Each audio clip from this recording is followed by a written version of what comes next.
Once again, we have Christy Guffey, Assistant Professor of Agri-Science and Graduate Coordinator at Murray State University. First off, I will go ahead and kind of introduce myself. My name is Christy Guffey, and as Gabriella mentioned, I am a professor at Murray State University in Western Kentucky.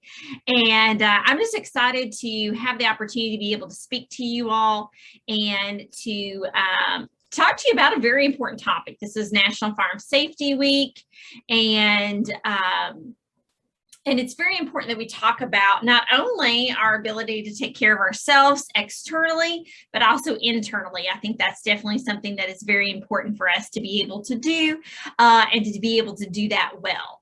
And so we're going to talk a little bit today about our overall mental health. We're going to talk about ways in which we can help those who are struggling, and we've all struggled before. And so we're talking about this mental health suicide prevention in our farmers and farm families. And I have a personal story that I'll be sharing as we go throughout, but what I'm going to do is I'm going to let Gracie introduce herself, and then we'll get started. Hi, everyone. Good morning. Thanks for your patience as I was getting logged on. I am Gracie Furnish Reynolds, and I'm a current graduate student at Murray State University, and I'm actually working and studying with Dr. Guffey. And so my experience is been a lot through agriculture education and the National FFA organization, and just my time involved on my family's farm, and then now being married to my husband who farms full time. And so this topic of mental health and just this entire week of farm safety is super important to me, as I love a farmer and as I am in a family of farmers. And so just the topics that we're talking about today are super near and dear to me. And I'm very thankful for your all's time this morning. Just excited to be here with Dr. Guffey this morning. Wonderful. Well, we are going to get started. So I'm going to share my screen. If you'll give me just a moment, I will share my screen with you all. And hopefully you'll be able to see that. All right, there we go. And so again, this is our an initiative that we're doing in the state of Kentucky. We understand that the alarming rates of suicide in our farmers and our farm families has grown quite a bit. And as we all know, there's a taboo, there's a stigma that's typically associated with suicide. And we want to kind of be able to break that. We want to change the culture. We want to make sure that farmers and farm families know that we're there, we're supportive, and that we all need help. Just as if I were to break my wrist, I'm not really qualified to set that. So therefore, I need to go to somebody who can help do that properly. And whenever we talk about our mental health, we all have those down moments, and we know that we need some help, and finding ways to find that support is huge. So Kentucky has put their money where their mouth is. And what they have done is we have a representative who has allocated general funds towards suicide prevention and mental health awareness in our farms and in our farm families here in the Commonwealth. And so we have gone with 2 general fund cycles to be able to fund up to $1 million in this initiative, which I find very important, because if we don't put our money where our mouth is, we're not changing that stigma. We're not saying this is an important issue, and we know that it is. So we've got to do something about it. We got to rip the Band-Aid off. Let's talk about it, and let's move forward. And so that's what we're doing today. And we're going to give you a very simple approach, which is called QPR. And it's how do we question, like, how do you say that? Like, it's kind of hard, right? And then the next part is, how do we persuade them? What are some things that we can do and refer? And P and R kind of somewhat go together in a lot of ways, because you're persuading them while referring them in that same breath. But how do we do that? And we've got to first recognize some signs and whatnot. But let's begin with just some things that I want you to know. We have Gracie and I are certified. We have been through the training. They're called gatekeepers because, again, if you think about any time you go to on the farm, when I ride with my dad, I am the gatekeeper. I get out of the vehicle, open the gate, then I shut the gate. And so we want to be that person for our people in our community. We want them to know that.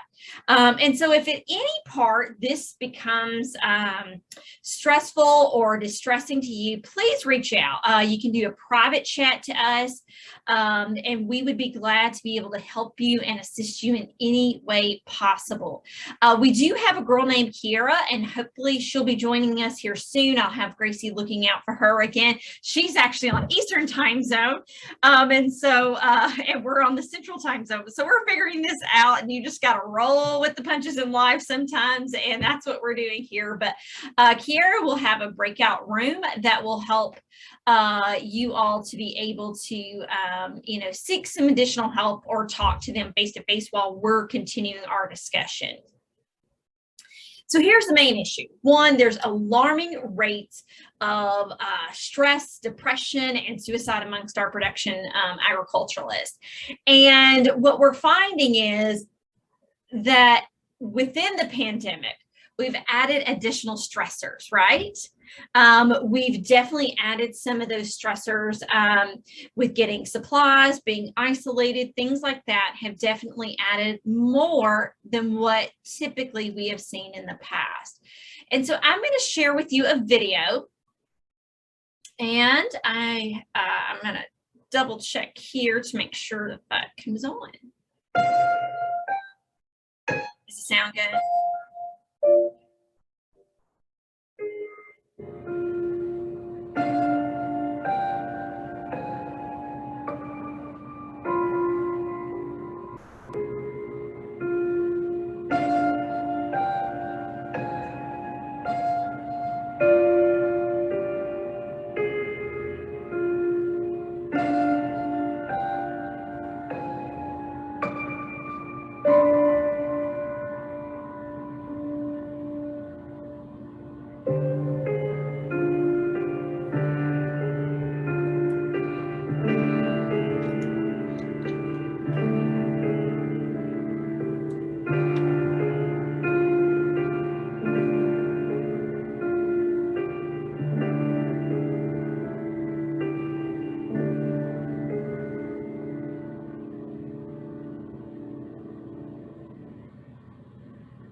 And that particular video is definitely something that sheds light into the stress, the anxiety, and the depression that's plaguing us in agriculture. And there are definitely those dark moments. And what we want to do is we want to be able to recognize some of those clues and cues and be able to do what we can to assist.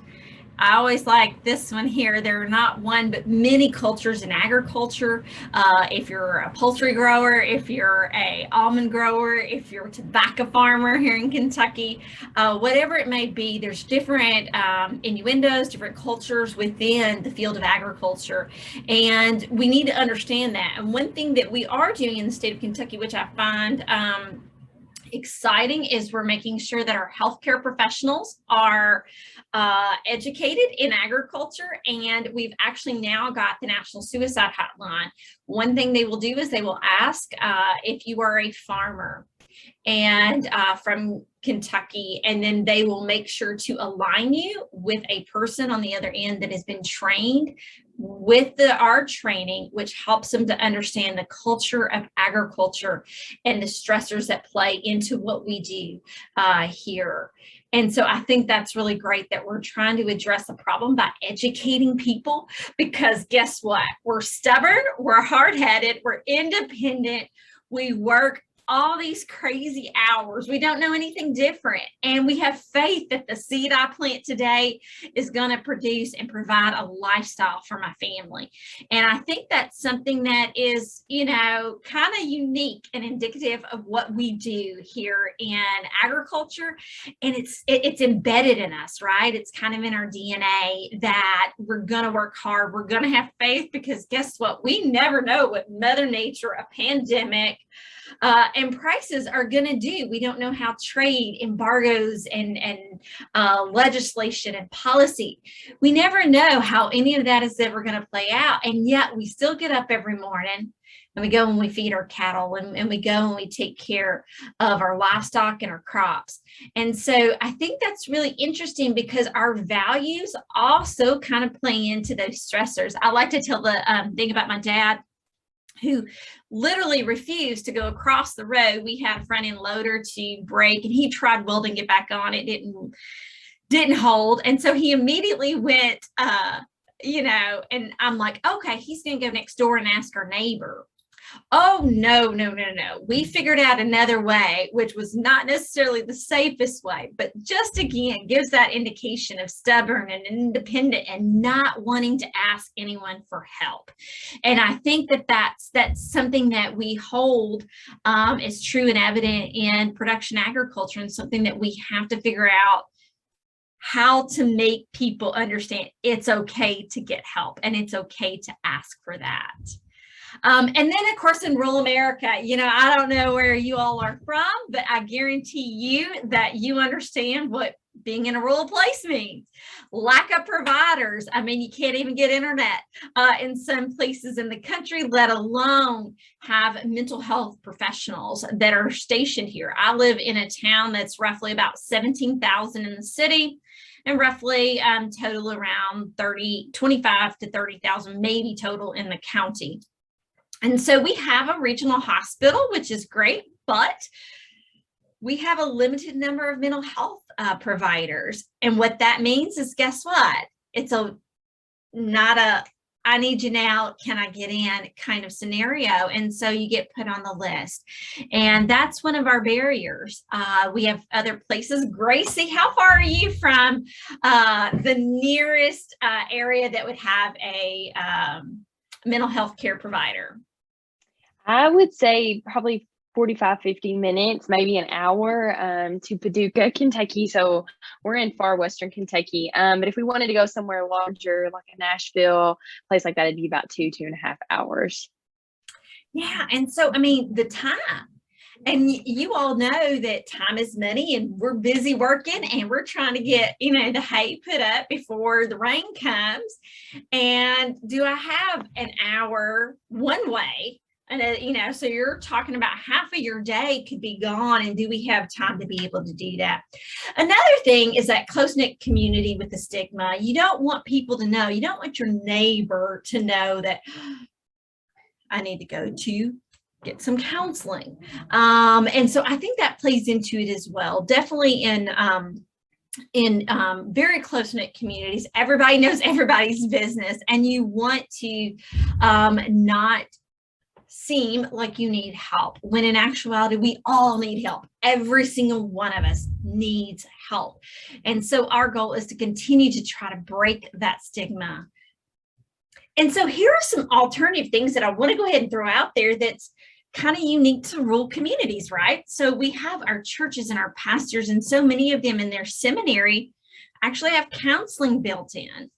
And so we can do that. In the Commonwealth of Kentucky, all of our extension offices have gone through or are going through this process here for QPR, and to be able to assist and help.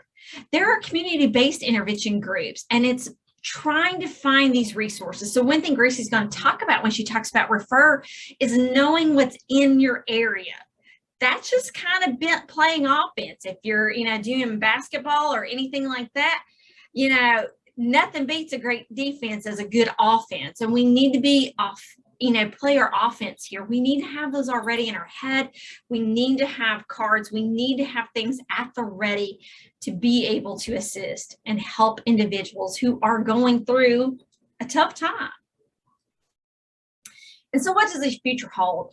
One thing that in the video, the Pearson video, one thing that kind of hopefully maybe, stood out to you was that we don't have good data.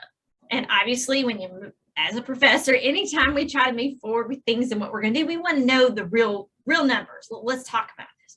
But it's hard, and it's primarily because we don't know. Sometimes what may seem as an accident wasn't truly an accident, or it may get labeled as an accident simply because of stigma or because of insurance claims, etc. And so what we want to do is we want to make sure that we are taking good care of our people.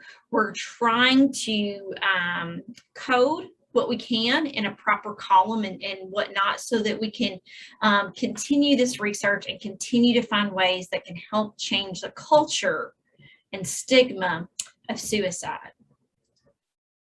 So now what we're going to do is we're going to begin the official QPR section. And I'll kind of start this off and then toss the hat over to Gracie, so to speak.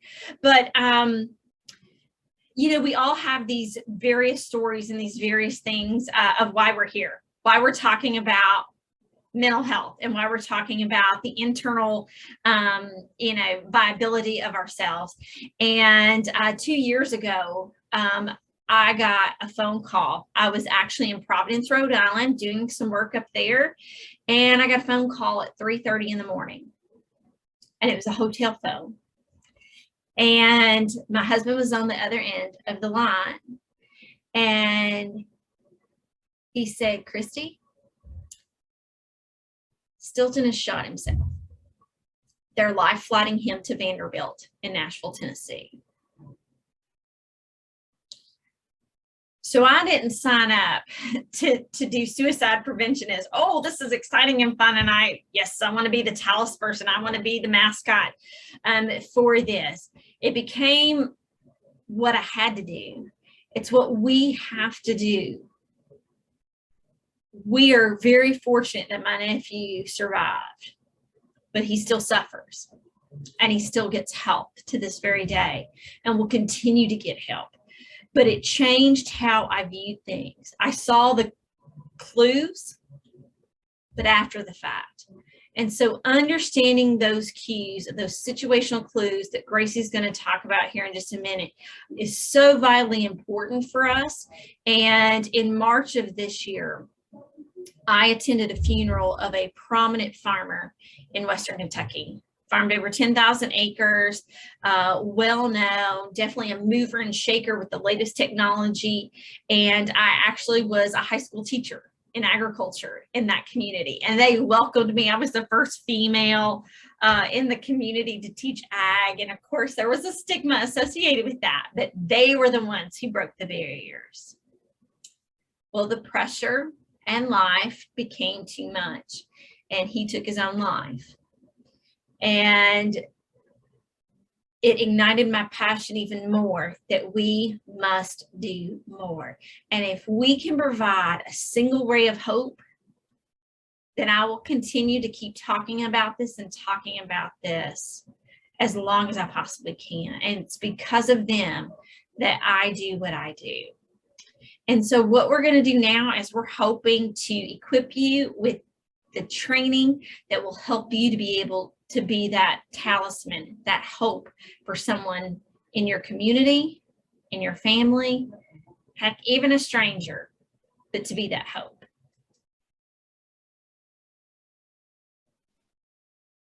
Okay, thank you, Christy. So more of my personal story of how I became involved in QPR. I grew up on my family's farm and just witnessed a lot of my immediate family members struggle a lot mentally with depression, anxiety, just different things. And some of it was farm related, some of it off the farm, but just struggle with that for many years and just how it impacted our entire family.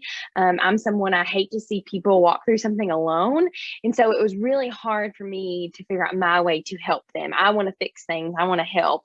And so eventually, my family member was able to get help and sought counseling. It is in such a better place. And I'm just thankful to watch him be open-minded about getting help and to see the difference that it has made on his life, and how fortunate my family is to be on a very good side of this now, instead of on another side of the way that the situation could have gone if he would have not been open-minded to get help. I'm someone who has also personally struggled with anxiety and has also sought counseling, and just the freedom and how much healthier I am now is just so awesome and rewarding. And I want other people to get to experience that and to know that they don't have to live hopeless or helpless. And it doesn't mean that one thing solves it all. I mean, it oftentimes comes back. And for those of us in agriculture, we know that every year is new and every crop is new and every animal that we purchase is new. And so it's just tough, and everything is different and changing. And I think a lot of the stressors come from the unexpected. And so that is one of my reasons that I'm passionate about it now, being married to a farmer and just being a part of our farm family on both sides. It's just, this is so important to me. To know ways that I can be helpful and can have this conversation. Like Christy said, it's uncomfortable. And we're going to talk a little bit about that. But hopefully this tool of QPR can help you to not feel so uncomfortable having those conversations, and gives you a tool to be able to help instead of just feeling hopeless when you see somebody who's struggling. So like it says up here on the screen, QPR is not intended to be a form of counseling or treatment. QPR is intended to offer hope through positive action. So by no means are you expected as a gatekeeper to be the expert. We're never going to be the expert. We're just going to be somebody there that's a tool and a resource to offer help, to help that person maybe find somebody who's an expert, or to help them get out of that spot that they're in. One other thing before we keep rolling on, like Christy said, if you have questions or if you want to send us a direct message or offer something in the comments, we can see that open in the chat box. Or if you want to go to the breakout room with Kiara, you can also do that as well. But we'll keep rolling. So suicide myths and facts. There's a few of these on the screen. One of them that I'll hit that was kind of a myth that was debunked for me. A lot of times I heard people say that if you mention suicide to someone, it's going to increase the likelihood that they will go through with it. And that's actually false. A lot of times if you see somebody with suicidal behaviors, that thought has probably already crossed their mind. I heard of an instance that someone, like, they had noticed those behaviors in somebody and they were kind of worried to ask the question, but as soon as they said the word suicide, you could just see this sense of almost relief go out of the person as they finally had somebody that noticed what was going on and spoke up about it, like had the courage to actually talk to them about it. So that was a huge myth that was debunked for me. Some other myths up on the screen. Suicide prevention is a private matter for family and close friends of the person. I think a lot of times in agriculture and in farming communities, we keep a lot of things in our families. We're very tight, we're close knit, and we just want to keep it all inside, which it can be very important. Like, you want to be able to deal with things within your family, but it's everybody's business. If you think about tight-knit communities, I just think about the people who have had an impact on my life that aren't my family, they're not my blood relatives, and just how big of a network agriculture is. So suicide prevention is everybody's business. Another myth is exactly what goes along with what I had first mentioned, was confronting a person about suicide will only make them angry and increase the risk. Oftentimes you can see somebody get angry or maybe think, well, that's just crazy that you would think that. The way I like to look at it is, I would rather them be upset with me in that moment than having to get that call that they had taken their own life, or having to talk with one of their loved ones and say, well, I thought maybe something was going on, but I didn't speak up. So in that moment, I would rather them be angry at me than not speak up and say something.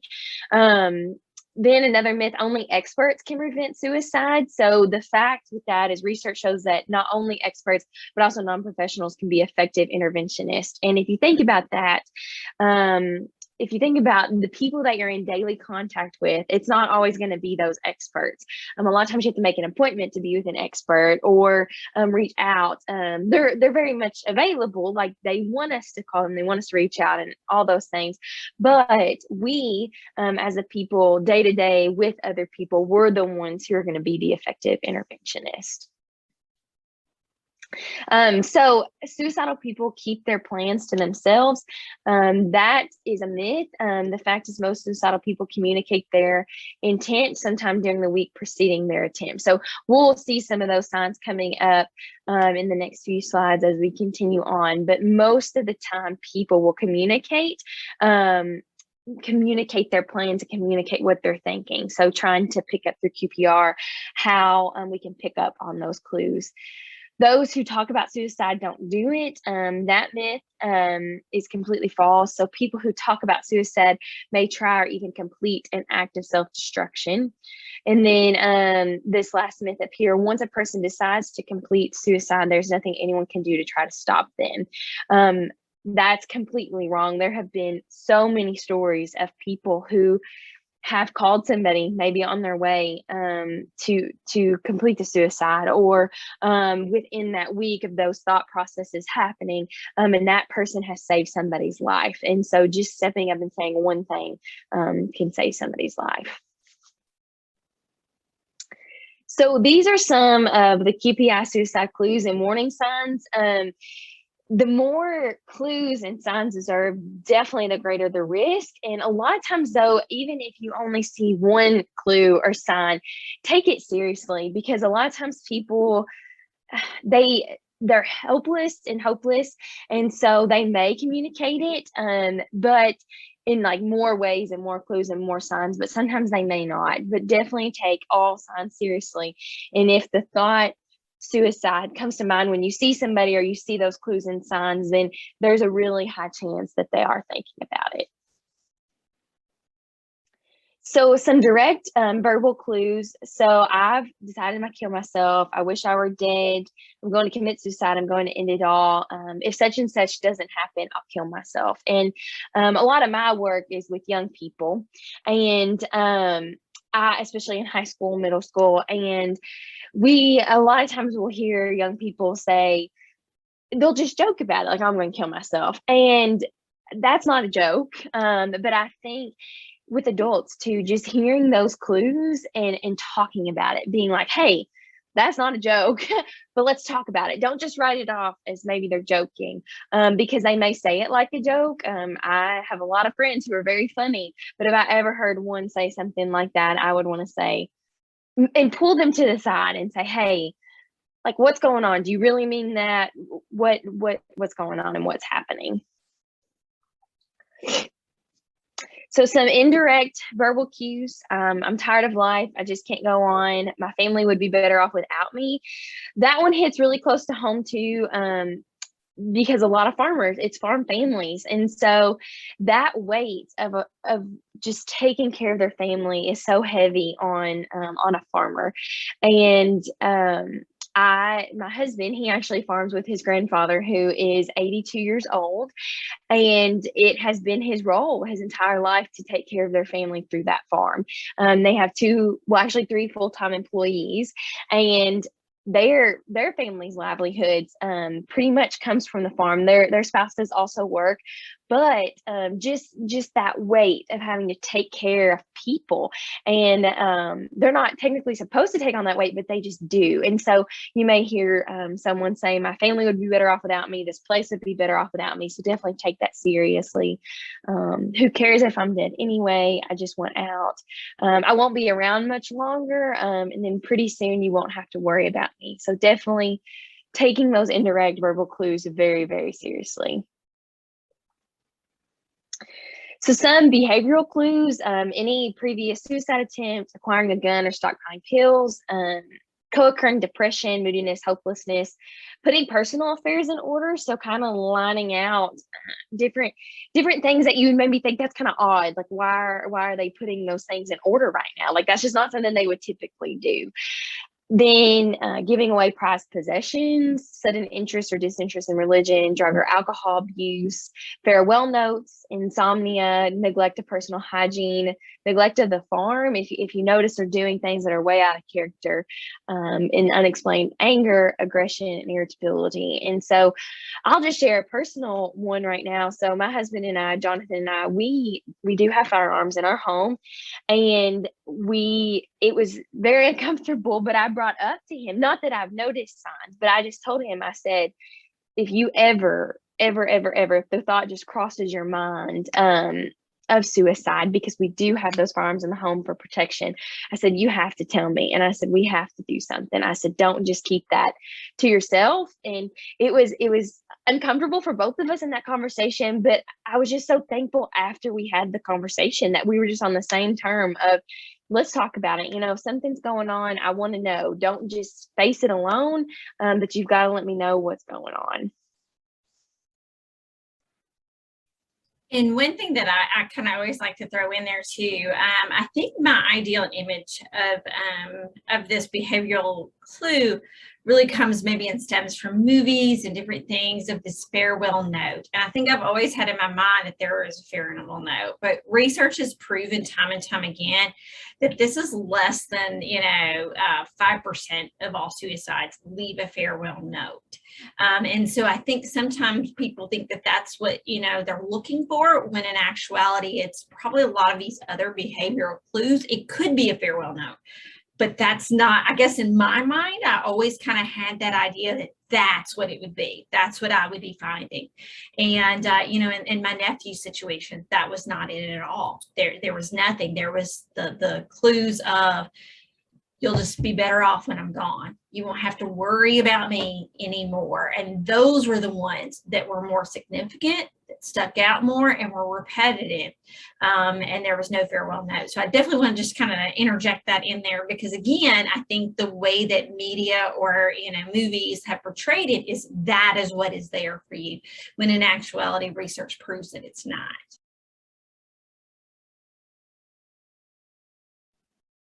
Most definitely. And that's just why looking at all these clues, just, I think too, trust your gut. If you feel like something's going on, just bring it up, because we can have list on list of clues that we can look for, but nothing ever beats your gut and your gut instinct, and just knowing that person and knowing what's typical of them and what's not. And so some situational clues: death of a spouse, people that they're close to, child or best friend, especially if by suicide.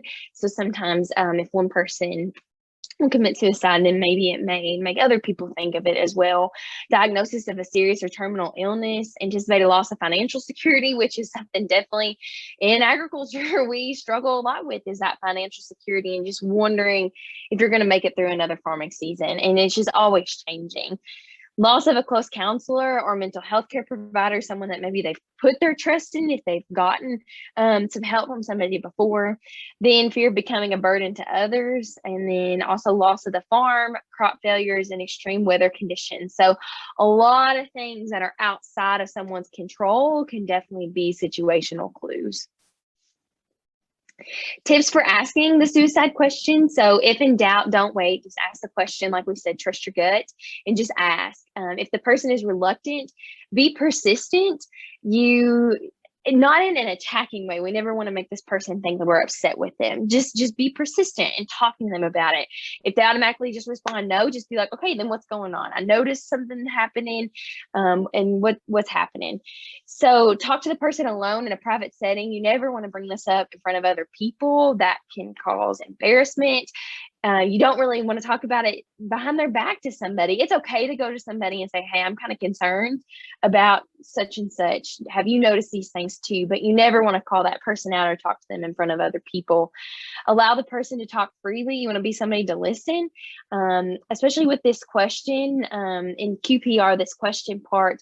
There's so much power in questions. It makes people feel seen and cared for, and like you want to know what's going on. And so be prepared to listen once you ask that question.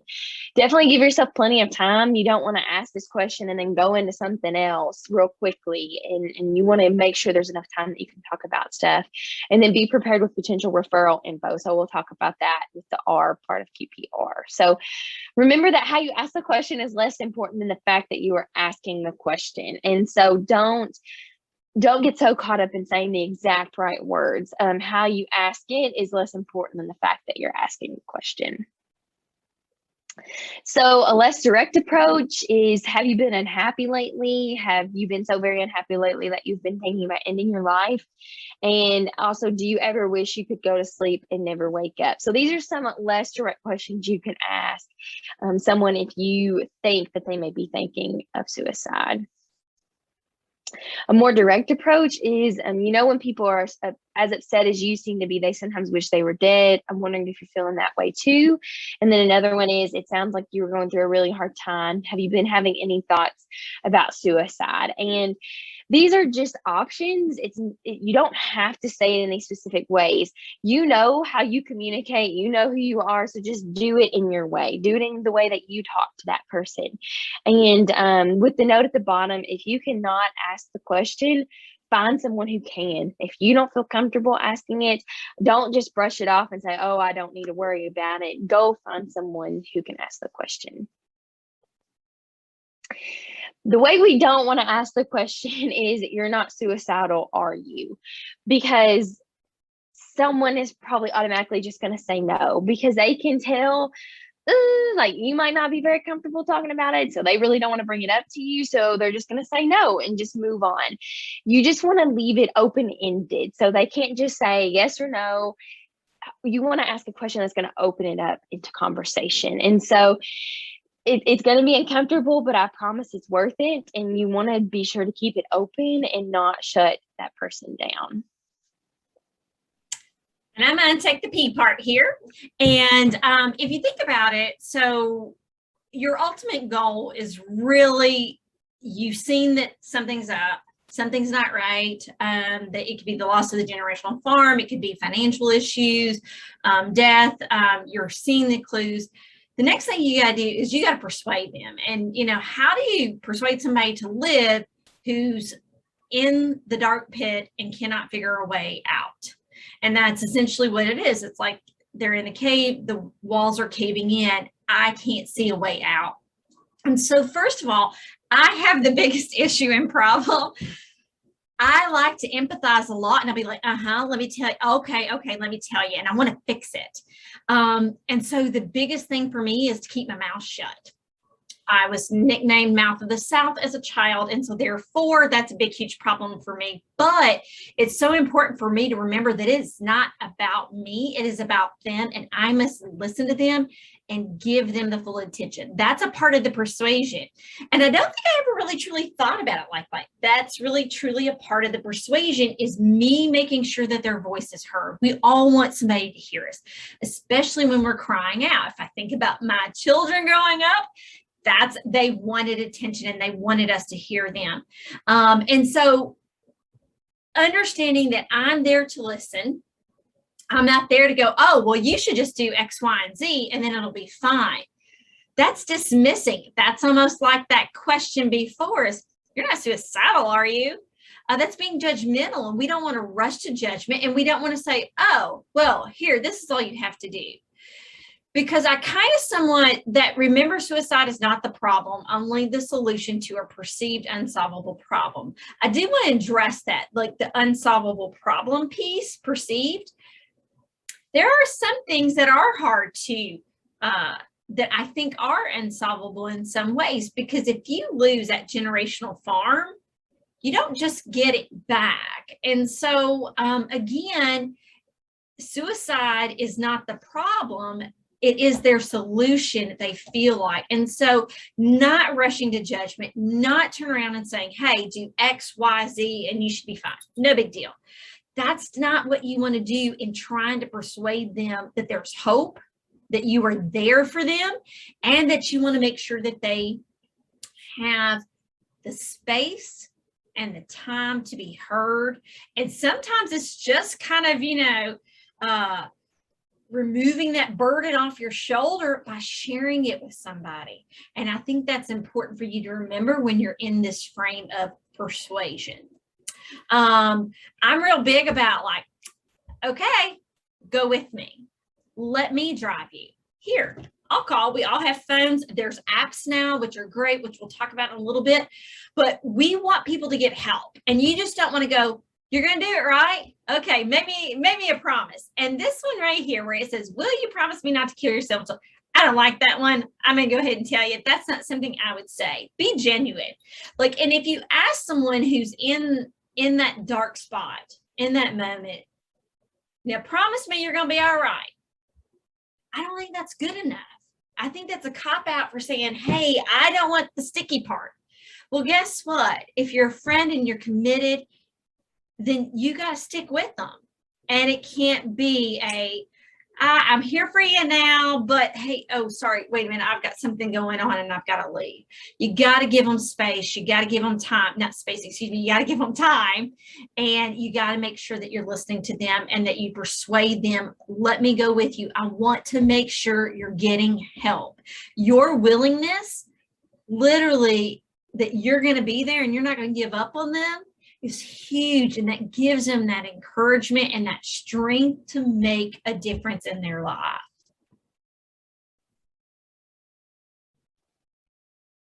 So after persuasion is refer. So in QPR, the R for refer. And like Christy was saying, your willingness to go with that person to get help.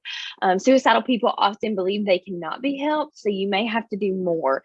A lot of times when people are trapped in that thinking process or thinking, oh, the world would be better without me, this farm would be better without me, my family would be better without me, you're sometimes so trapped in that way of thinking that you think you're so far beyond help. And that's not true at all. And so with referral, it just takes us taking that next step. So not just leaving them there saying, hey, promise me you'll get help, but no, like going with them to get help or giving them the specific resources to get help. And so a lot of times people don't want to get help either. And so if you can help walk through those processes with them, it's like, hey, I'm here with you. I'm going to go through it. We're going to get this done. I'm not just leaving you on this island alone to get this figured out. We're going to do this together. And so the best referral involves taking the person directly to someone who can help or getting them on the phone with someone who can help. Like we said, sometimes distance to places to get help is often a barrier. So if you can't go directly to that place, or if you can't get into that place,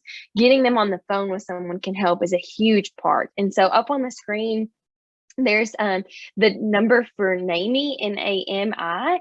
And so that is it's a National Alliance on Mental Illness. And so I have put these numbers in my phone. So if I come across somebody, or if I'm just in conversation with somebody and we need to get in touch quickly with NAMI, we can text that number for help.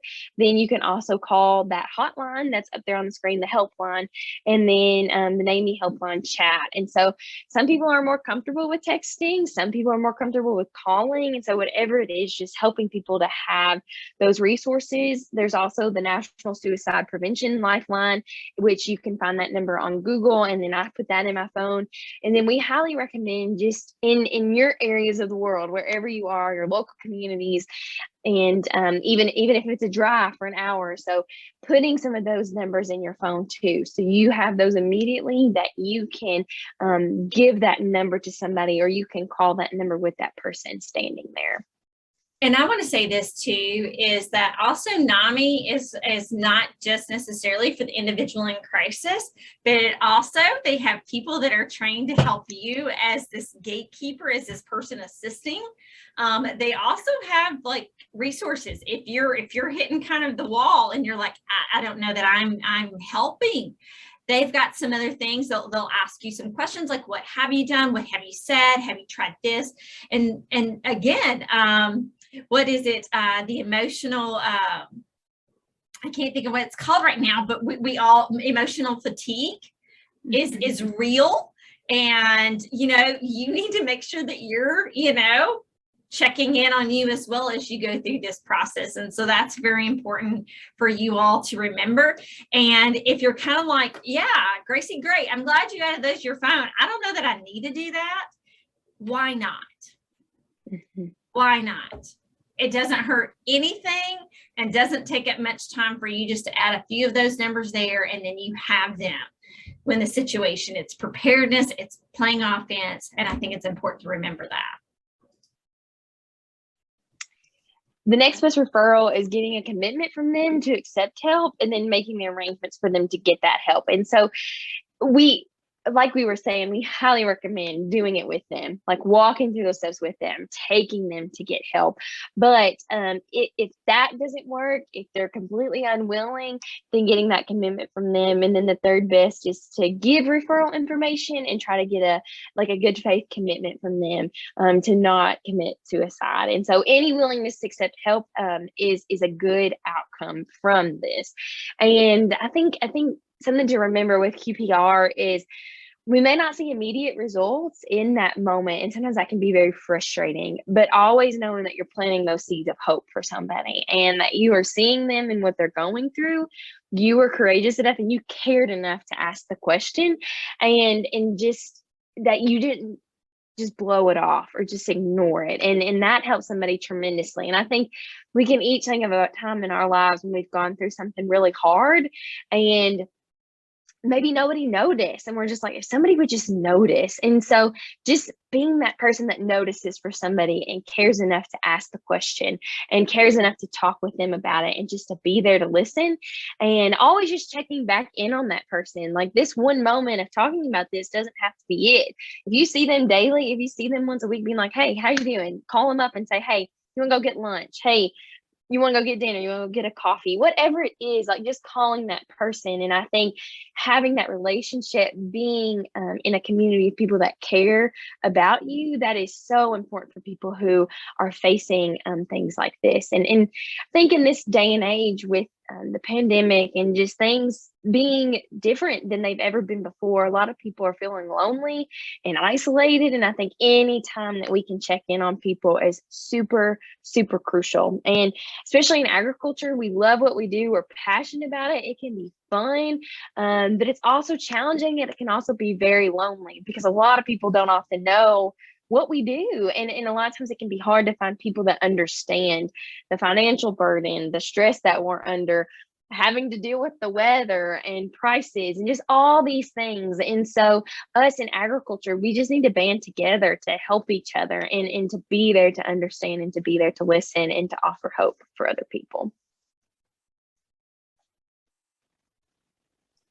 And that's what this is. Just simply remember that, I'm a teacher through and through. I'm a teacher, but I'm also a friend and an advocate, and we farm, and therefore it's my obligation to make sure that I'm providing hope and recognizing and being aware of what's happening in my community and with the people I care most about. We're going to leave you all with Warren's story. And Warren is we call him Mr. Agriculture in the state of Kentucky, but he's a wonderful, wonderful individual. And there's no better way to end this than with words from him.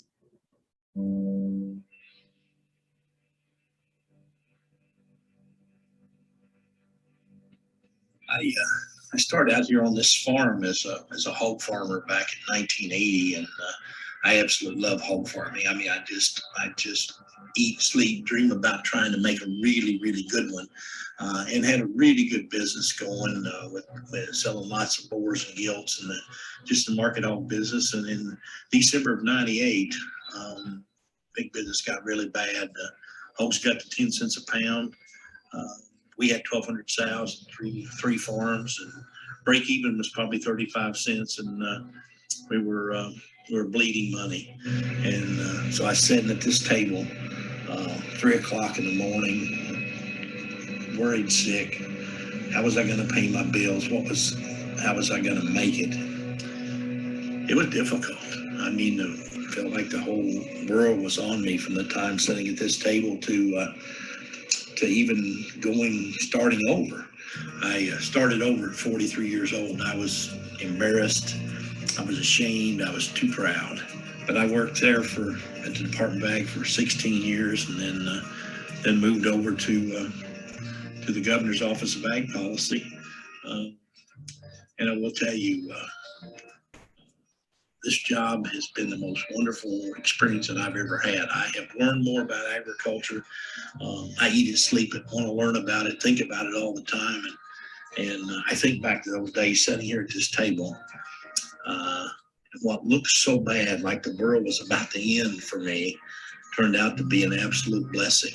I got the perfect job, a job that fits me like a glove. What looks so bad turned out to be wonderful. I throws you some curves, but at that same time they throw you curves, it just gives you opportunity. And we in agriculture are really lucky. We know how to work, and you know how to work and hustle, do things when you don't have to do things that makes success possible. You get chances to and opportunities to advance. And I've been very, very fortunate, maybe lucky, but I've been very blessed. From sitting at this table when you couldn't pay my bills to providing for my family better than I ever have. After 21 years, you know, life gives you lots of chances.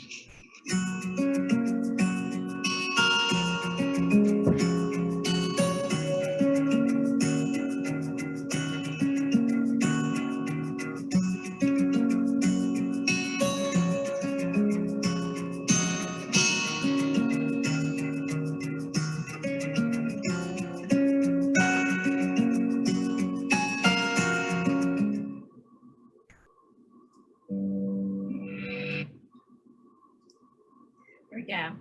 And again, we just want to thank you for your time today. We want to thank you for your patience at the beginning when we were trying to sort out time zones and things like that.